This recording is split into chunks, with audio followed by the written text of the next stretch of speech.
Hello hi friends, welcome back to my YouTube channel. ಎಲ್ಲರೂ ಹೇಗಿದ್ದೀರಾ?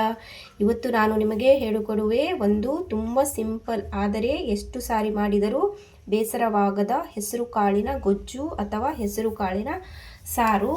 ಇದು ತುಂಬ ರುಚಿಯಾಗಿರುತ್ತೆ ಹಾಗೂ ಆರೋಗ್ಯಕ್ಕೂ ತುಂಬ ಒಳ್ಳೆಯ ರೆಸಿಪಿ. ಹಾಗಾದರೆ ನೀವು ಈ ರೆಸಿಪಿಯನ್ನು ಟ್ರೈ ಮಾಡಿ. ಬನ್ನಿ ಇದನ್ನು ಹೇಗೆ ಮಾಡುವುದಂತ ನೋಡೋಣ. ಮೊದಲಿಗೆ ಒಂದು ಕುಕ್ಕರ್ ಇಟ್ಕೊಂಡು ನಾವು ಚೆನ್ನಾಗಿ ವಾಶ್ ಮಾಡಿರುವಂತಹ ಹೆಸರು ಕಾಳನ್ನು ಸೇರಿಸ್ಕೊಳ್ಳಿ. ಆಮೇಲೆ ಅದಕ್ಕೆ ಹಣ್ಣಾಗಿರುವ 2 ಟೊಮೆಟೊವನ್ನು ಕಟ್ ಮಾಡಿ ಸೇರಿಸ್ಕೊಳ್ಳಿ. ಖಾರಕ್ಕೆ ಎಷ್ಟು ಬೇಕೋ ಅಷ್ಟು ಹಸಿಮೆಣಸಿನ್ಕಾಯನ್ನು ಹಾಕ್ಕೊಳ್ಳಿ. ಬೆಳ್ಳುಳ್ಳಿಯನ್ನು ಸ್ವಲ್ಪ ಸೇರಿಸ್ಕೊಳ್ಳಿ. ಆಮೇಲೆ ಹುಣಸೆ ಹಣ್ಣು ಸ್ವಲ್ಪ, ಆಮೇಲೆ ಸ್ವಲ್ಪ ಅರಿಶಿಣ, ಕೊತ್ತಂಬರಿಯನ್ನು ಸಹ ಸ್ವಲ್ಪ ಇದೇ ಟೈಮಲ್ಲಿ ಸೇರಿಸ್ಕೊಳ್ಳಿ.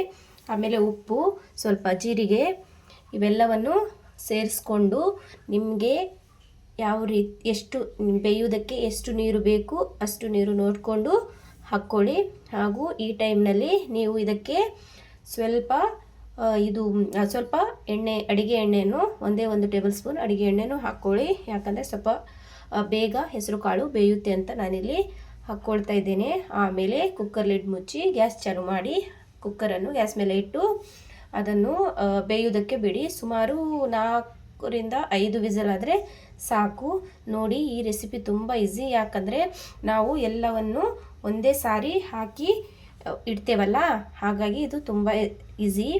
ನೋಡಿ, ಇಲ್ಲಿ ಇದು ಹೆಸರು ಕಾಳು ಬೆಂದಿದೆ. ನೋಡೋಣ, ಇಲ್ಲಿ ನಾನೀಗ ಲಿಡ್ ಓಪನ್ ಮಾಡಿದ್ದೇನೆ. ನೋಡಿ, ಈ ರೀತಿ ಬೇಯ್ಕೊಂಡಿದೆ. ನಾವೀಗ ಇದನ್ನು ಚೆನ್ನಾಗಿ ಸ್ಮ್ಯಾಶ್ ಮಾಡ್ಕೊಳ್ಬೇಕು. ನಿಮ್ಮ ಹತ್ರ ಸ್ಮ್ಯಾಶರ್ ಇದ್ದರೆ ಸ್ಮ್ಯಾಶರಿಂದನೂ ಮಾಡ್ಕೊಳ್ಬಹುದು. ನೋಡಿ, ಇಲ್ಲಿ ನಾನು ಯಾವ ರೀತಿ ಸ್ಮ್ಯಾಶ್ ಮಾಡ್ತಾ ಇದ್ದೇನೆ ಅಂತ.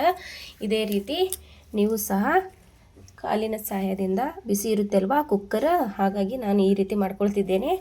ಚೆನ್ನಾಗಿ ಮೇಲೆ ಕೆಳಗೆ ತಿರುಗಿಕೊಳ್ಬೇಕು. ಈ ರೆಸಿಪಿ ತುಂಬ ಅಂದರೆ ತುಂಬ ಈಸಿಯಾಗಿರುತ್ತೆ. ಯಾರು ಬೇಕಾದರೂ ಟ್ರೈ ಮಾಡ್ಬೋದು. ನೋಡಿ, ಇಲ್ಲಿ ಇದಕ್ಕೆ ಒಗ್ಗರಣೆಗೆ ಸ್ವಲ್ಪ ಎಣ್ಣೆ, ಆಮೇಲೆ ಸಾಸಿವೆ, ಜೀರಿಗೆ, ನಾನಿಲ್ಲಿ ಬೆಳ್ಳುಳ್ಳಿಯನ್ನು ಬಳಸ್ತಾ ಇಲ್ಲ. ಉದ್ದಕ್ಕೆ ಕಟ್ ಮಾಡಿರುವಂತಹ ಈರುಳ್ಳಿಯನ್ನು ಹಾಕ್ಕೊಂಡಿದ್ದೇನೆ. ಆಮೇಲೆ ಕರಿಬೇವನ್ನು ಇದಕ್ಕೆ ಸೇರಿಸ್ಕೊಂಡಿದ್ದೇನೆ. ಆಮೇಲೆ ನಾವು ಅದಕ್ಕೆ ನಿಮಗೆ ನೀರು ಎಷ್ಟು ಬೇಕು ನೋಡಿ ಅಷ್ಟು ಸ್ವಲ್ಪ ನೀರನ್ನು ಬಿಸಿ ಮಾಡಿಕೊಂಡು ಸೇರಿಸ್ಕೊಳ್ಳಿ. ಆಮೇಲೆ ಒಗ್ಗರಣೆ ಮಾಡಿ ಇದಕ್ಕೆ ಸೇರಿಸ್ಕೊಂಡಿದ್ದೇನೆ. ನೋಡಿ, ಇದು ರೆಡಿ ಆಯಿತು. ಇದನ್ನು ನಾವು ಇನ್ನು ಕುದಿಸುವ ಅವಶ್ಯಕತೆ ಇಲ್ಲ. ತುಂಬ ನೀರು ಹಾಕಿದರೆ ಕುದಿಸ್ಕೊಳ್ಬೋದು. ನಾನು ಸ್ವಲ್ಪ ನೀರು ಹಾಕಿದ್ದೇನಲ್ವ ಬಿಸಿ ಮಾಡಿ, ಹಾಗಾಗಿ ಕುದಿಸ್ಕೊಳ್ಳೋ ಅವಶ್ಯಕತೆ ಇಲ್ಲ. ಇದಂತೂ ರೊಟ್ಟಿಗೆ, ಚಪಾತಿಗೆ, ಅನ್ನಕ್ಕೆ ಒಳ್ಳೆಯ ಕಾಂಬಿನೇಷನ್ ಹಾಗೂ ತುಂಬ ಟೇಸ್ಟಿಯಾಗಿರುತ್ತೆ. ಎಲ್ಲರೂ ಈ ರೆಸಿಪಿಯನ್ನು ಟ್ರೈ ಮಾಡಿ ಆಯಿತಾ? ನನ್ನ ರೆಸಿಪಿ ಇಷ್ಟ ಆದರೆ ಪ್ಲೀಸ್ ಸಬ್ಸ್ಕ್ರೈಬ್.